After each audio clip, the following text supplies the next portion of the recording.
Welcome to Get It Done Entrepreneurs, where we talk with founders of companies who bet on themselves and won. My name is Rich LeBrun, and I am the founder and CEO of LeBrun Advisory Group. You can find us at rlebrun.com. Our mission is to help our clients build wealth through business ownership. Stick around to the end of the show and we'll reveal how you can be our next guest. Our special guest today is Stephanie Downs. She is CEO of Uncaged Innovations, which we're going to get a chance to hear about. Stephanie has over 20 years of experience founding, building, and selling businesses in a variety of industries. She also spent over a decade serving as a corporate social responsibility consultant, advising companies on alternatives to animal materials. She founded her first company in 1999, an internet marketing company that she later sold in 2014 to a venture capital firm. Then in 2016, she founded the venture Good Dot, an organization that quickly grew to be the largest plant-based meat company in India. She sold her interests in that company to embark on helping build more innovative material companies. Now, Stephanie serves as the CEO of the emerging next-generation leather company called Uncaged Innovations. Stephanie has also been featured as an expert in countless media. She received various awards, including the 40 Under 40 Award in 2 states, the Dewey DoGooder Award, and she has been a TEDx speaker. She holds a BA in marketing from Illinois State University. Stephanie loves traveling, volunteering. She has been to over 45 countries, volunteered in Greece, Brazil, Costa Rica, Malaysia, South Africa, and more. Stephanie lives in New York City with her partner and 2 rescue dogs. With that said, welcome, Stephanie, to the show. My PR team was very thorough with that. So thank you for that intro. Yeah, what a superstar, right? There you go. Well, Stephanie, we talked a little bit about before we got the podcast kicked off. Our listeners love to hear the stories how people became an entrepreneur. You started companies, sold companies, now you're running a company. So pick a lane, however you like to do. But we talked a little bit. You came a small town girl to a big city, but you have become an entrepreneur in true spirit. So tell us tell us your story, how you got to where you are today. Yeah, no, growing up, I was a kid in the 80s and then graduated college in the 90s. And at that time, I never had thought that I would become an entrepreneur. I was very much at that time, at least most of us were bred to, go into the corporate world, join a big company, which I ended up doing IBM, work your way up the corporate ladder. But it didn't take long for me to figure out that was not the right fit for me. I felt a little bit trapped and just didn't move quite as fast as I think I enjoyed. So then I ended up becoming an entrepreneur ultimately because I'd left IBM. I was working for a software startup and in the late 90s that actually went through a round of layoffs. They brought in a new CEO that decided on day one that first week that he wanted to cut $1 million in overhead. And he laid off the whole marketing team and the whole IT department. It was probably the softest layoff ever from the standpoint they said, we're hiring you back tomorrow as consultants. But that was really how it ended up getting started. So many people were leaving that company. This was in 1999. I mean, you could throw a rock and find a job, so it was just people were leaving and going to other places. And then they would call me because I'd handled the marketing for the company. And they said, hey, could you help us with some marketing? And then that rolled into me starting my first company. So. Well, that's exciting, but then you kind of grew that company and then you sold it and you started another company. So carry us a little bit farther into this story, if you would. Sure. Yeah. So my first company, which again, I started in 1999, was a digital marketing company. So, and that, now that's not an interesting thing, but in 1999, you had to explain to people what that was. And I remember speaking at my first conference and I asked people in the audience how many had email and only half the room raised their hand. And I thought, oh boy, and so this is going to be rough. But yeah, so I got in really, that was a great time to get into that gig. And I had that company for 15 years. Along the way, I went vegetarian, then I went vegan, and I just decided that animal welfare was a passion of mine. So I started doing, you mentioned in my bio, I actually started helping out animal welfare groups and doing corporate outreach to companies to talk to them about the issues with having animals in their supply chain and ways to remove them. So that kind of started me down an interesting path that then led to, after I sold my first company, then I started the plant-based meat company because I wanted to start something. I wanted to start a company that helped animals, so it was a business, but it also was giving back. All right. So this, you went from a big transition to digital marketing to having this passion about animals. Very big transition. Can you blow that up on a big screen a little bit? Yeah. I mean, that was mainly, that opportunity came about because, around 2015, we were seeing a lot of VCs start to get into that space. In particular, there were some venture capital firms that were specifically founded to fund alternative protein companies or companies that were developing things to remove animals from the supply chain. So I actually had an interesting opportunity with a VC fund, essentially they gave me money to look for an opportunity in the space. I always joke that in 2015, I was one of the few animal welfare people that could read a P&L statement. So that's how I got that opportunity. But for me, it was, honestly, after selling my first company, I was just kind of enjoying life. I didn't really plan to start another one, but this opportunity presented itself and I did. I know you mentioned you became a vegan. Yes. That the cart before the horse? You became a vegan, then got passionate about the animal side of things, or was it the passion that came first and out of that became a vegan? Definitely the passion or my gateway drug that I joke was I just wanted, when I had my first company in 2001 timeframe, I just wanted, because the .coms had just burst, right? Like it just, the world was, even though what we're going through right now globally feels like a lot, 2001 felt a lot worse. So I wanted to relieve a little stress and go do something to give back. So I went to volunteer at an animal shelter just to walk dogs and hug some puppies. And, that began me down this path, because then I went vegetarian. Off of that, I used to go every day after I went to volunteer at the animal shelter. I'd go get a pork barbecue sandwich. And one day the light bulb just kind of went on in my head that, I spent all day helping one animal and now I'm eating another. And then that led me down the path. So I'm really thankful, definitely my path was long. So I guess as to your audience that's out there, sometimes it can take a while to find your right thing, but it definitely, this intersection of social enterprise where it's a business, but you're also doing good, ended up being my happy place. Okay, but you also your market was over in India, so you didn't even do this in US. Yeah. How did that come about? That was kind of like a stretch from where you started. Right. No, it was a big stretch. And it was very mission based, I guess you could say. So as I'd mentioned, I had an interesting opportunity with a venture capital firm that said, we're looking for business people to start companies in this space and we're willing to back the venture. So come to us, they said, come to us with an idea. And so as somebody who was very mission aligned, looking at this on how can I how can I help the most animals?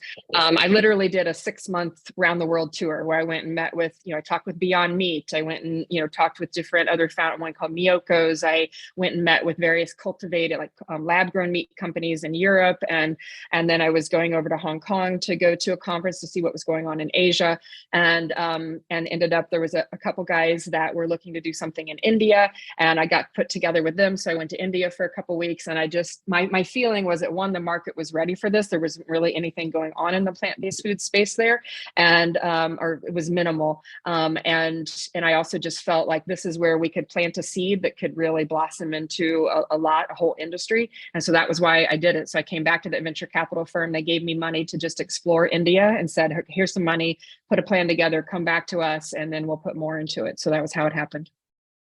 What a wonderful journey. So you've crossed a couple, the digital marketing era, you got into this whole taking care of animal side of things and the vegan side and helping, promote the that type of industry. Looking back, is there some things that you would say, knowing what I know today, there's some things I would have done differently looking backwards? Yeah, I'm trying to think. I do kind of wish I'd figured it out a little bit sooner, as far as it was a windy path. I started on the for-profit side with the marketing firm, and that was very profitable and that felt good, but it just it wasn't something was missing. And so then I ended up going and doing work for the animal welfare groups. I actually started a charity in the middle of this. I didn't mention that. I started a charity in the Caribbean to help street dogs, and it was like, this isn't quite right, and then finally I settled in the middle with the social enterprise. So I definitely wish I'd figured that out a little sooner, but I'm also still thankful for the journey. Okay, but you are successful. You've done a lot of good things too. You made a lot of headway here. Any key decisions that you made that was really a catalyst for that growth? I am thankful that I would say just knowing that I wanted to make the world a better place. That was probably the thing I'm the most thankful for, that I went down that path. When I started volunteering at the animal shelter and kind of doing some of that, I kind of thought that was just going to be kind of one piece of a bigger picture of my happiness. And it ended up actually being the whole piece, the whole pie. So I'm really thankful that I went down that. I mean, I'm not going to lie. It's been hard. It's being an entrepreneur is tough, very, very tough. But so thankful that I, kind of tried out the different things and found my right spot. Yeah, it sounds like you've got in your stride and your passion and your business put together the same way.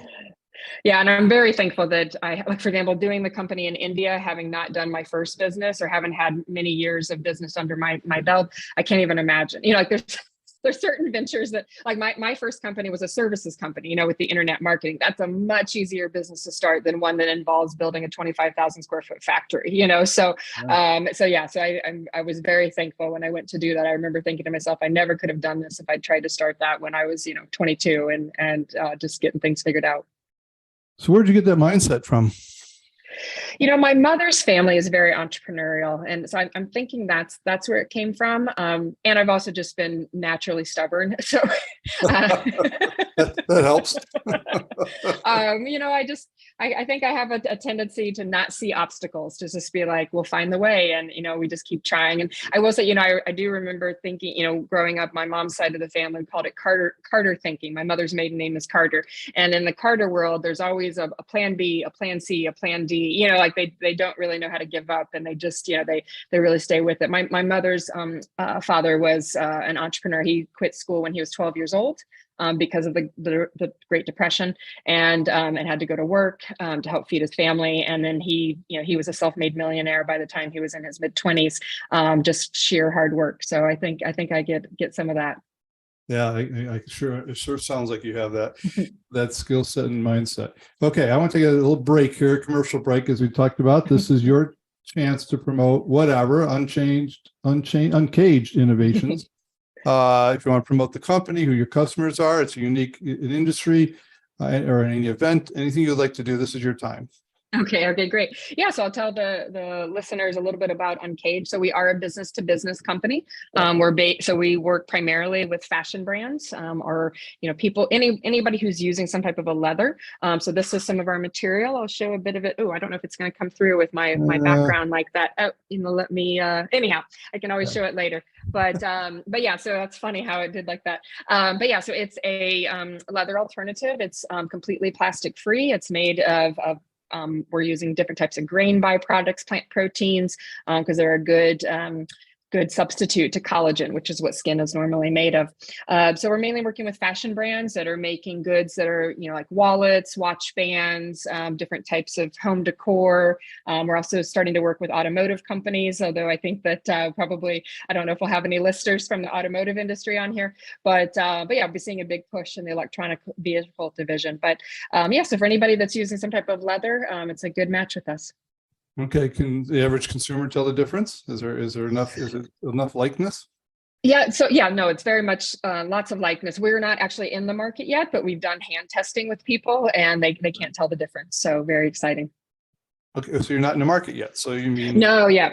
So we're working with different brands on prototyping and stuff, because we as a company, we've been in business for about 2.5 years. We spent about 2 years in the lab working on the innovation.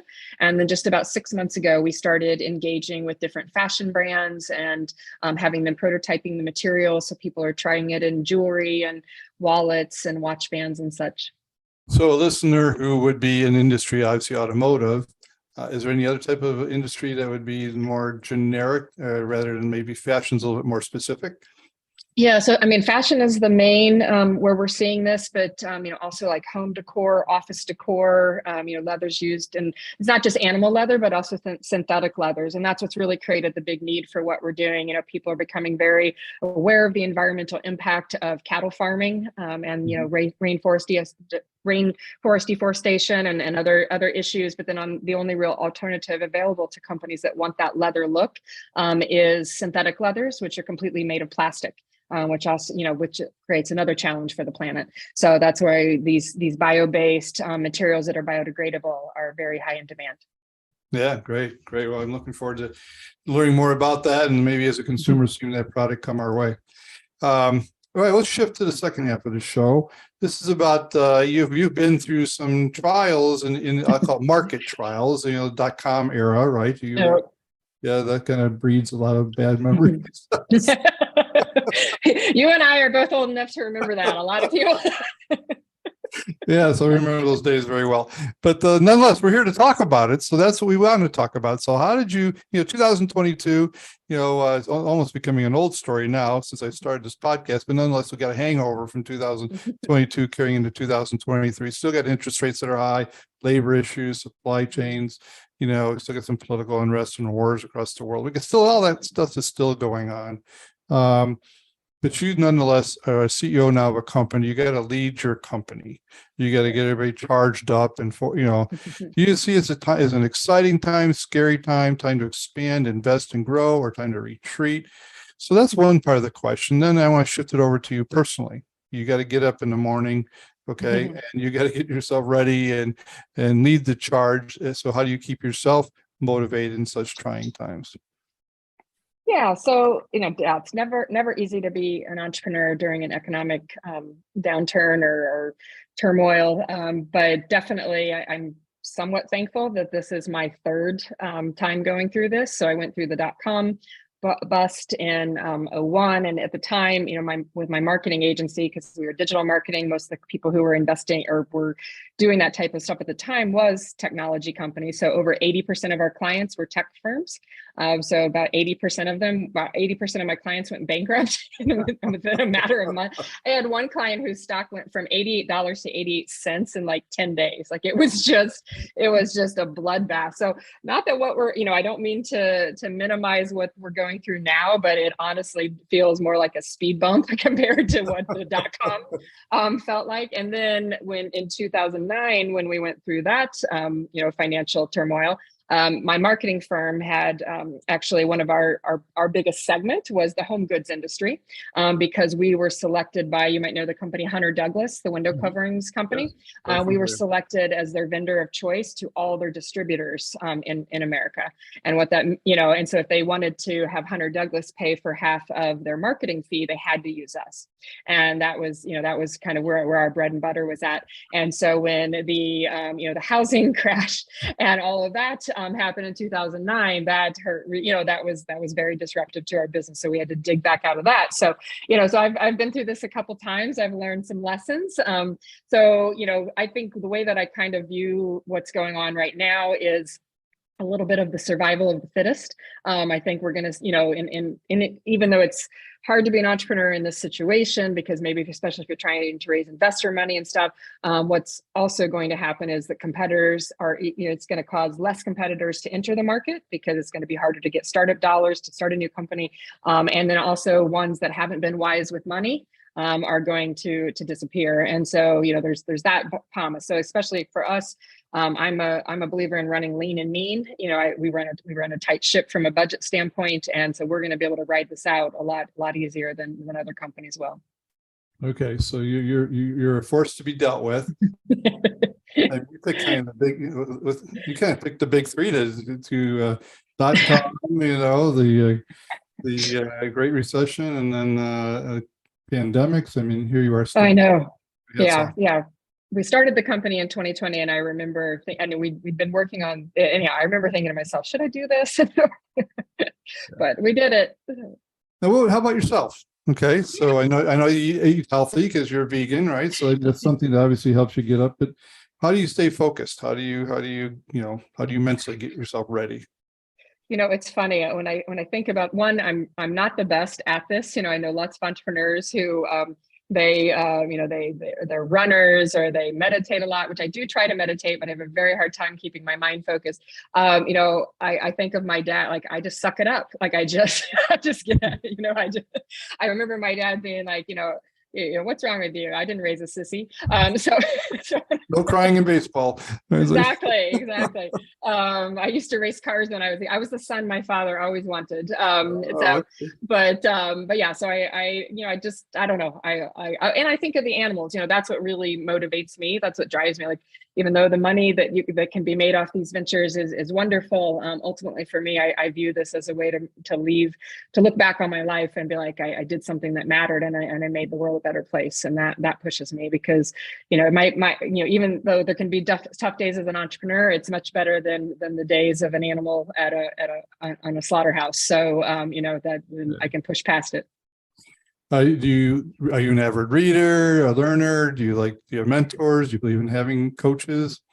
Yeah, we have, and that's a nice thing, being part of the vegan community. There's always never a shortage of people who want to help you out.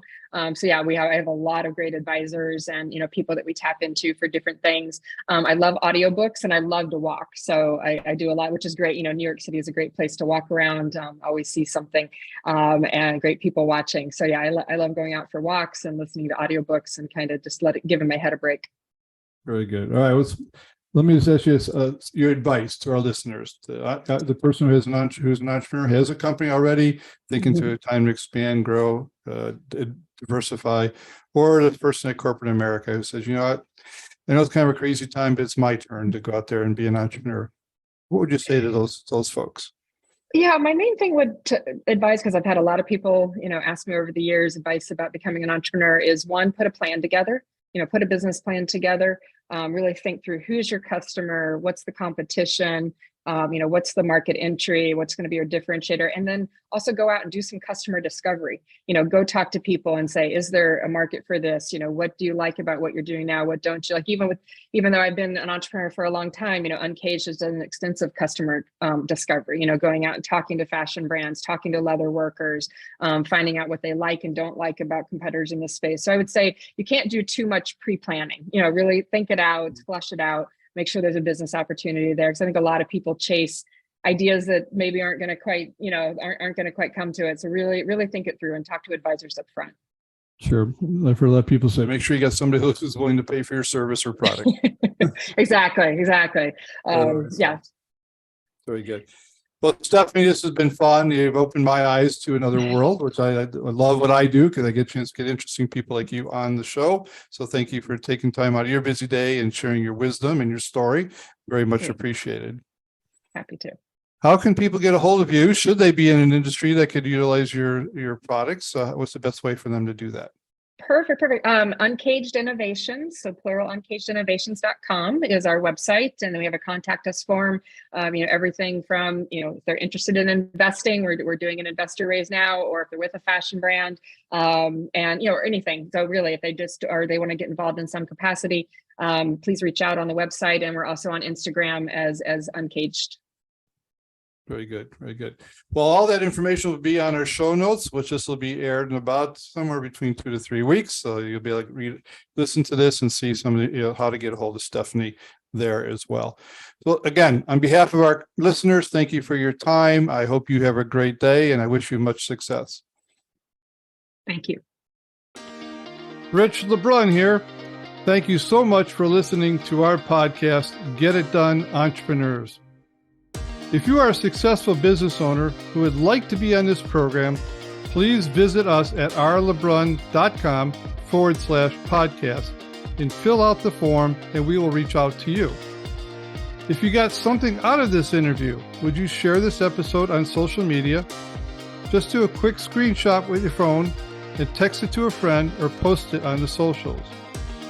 If you know someone that would be a great guest, tag them on social media to let them know about the show. Include the hashtag GetItDoneEntrepreneurs. I love seeing your posts and guest suggestions. We are regularly putting out new episodes and content.